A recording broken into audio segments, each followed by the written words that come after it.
तारा जो बाबा हिक general store ते कम कंदो आहे, जिते हो मुख़्तलिफ़ शयुनि खे शेल्फ में सजाए रखंदो आहे। पर शेल्फ ते रखण खां पहिरियां उहो सॼे सामान खे ॻणे हिननि जी तादाद खे हिकु रजिस्टर में नोट कंदो आहे। तारा हिन कम में इन जी मदद कंदी आहे। अॼु तारा जो बाबा लॉलीपॉप्स वठी आयो आहे। मां हिननि खे कीअं गिणियां? हे त घणियूं आहिनि। तूं हिननि खे 10 जे ग्रुप्स में गिण। हर कप में 10 लॉलीपॉप्स रखो। हर कप 110 जे बराबर आहे। जेके बचनि यानी जेके 10 खां घटि हुजनि इन्हनि खे हिन ट्रे में रख। हे हर लॉलीपॉप्स वंस हूंदो। तारा ख़ुशि थी वई। इन 10 जे ग्रुप में घणियूं लॉलीपॉप्स कप्स में रखिया। जेके बचा इन्हनि खे ट्रे में रखियो। इन जी बाबा इन्हनि जी तादाद रजिस्टर में लिखी। 10s 1 ऐं 1s 2 12।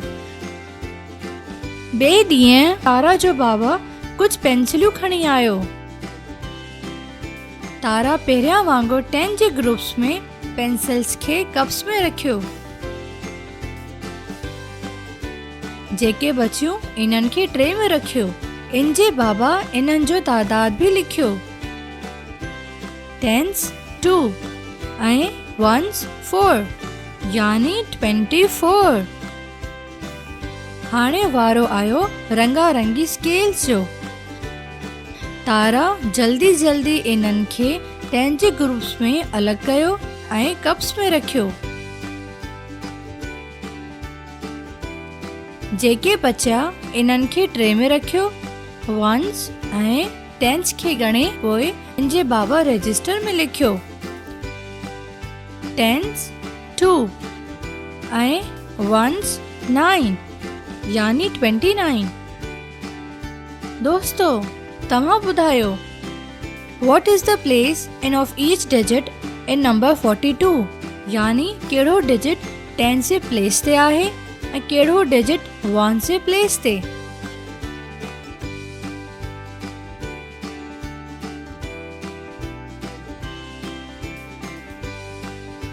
बिल्कुलु ठीक।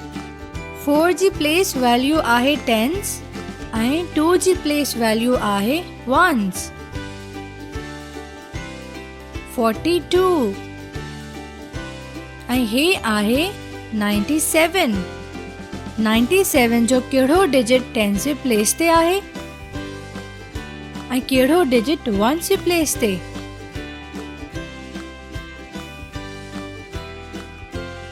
बिल्कुलु ठीक। 9 जी प्लेस वैल्यू आहे 10s ऐं 7 जी प्लेस वैल्यू आहे 1s। 97।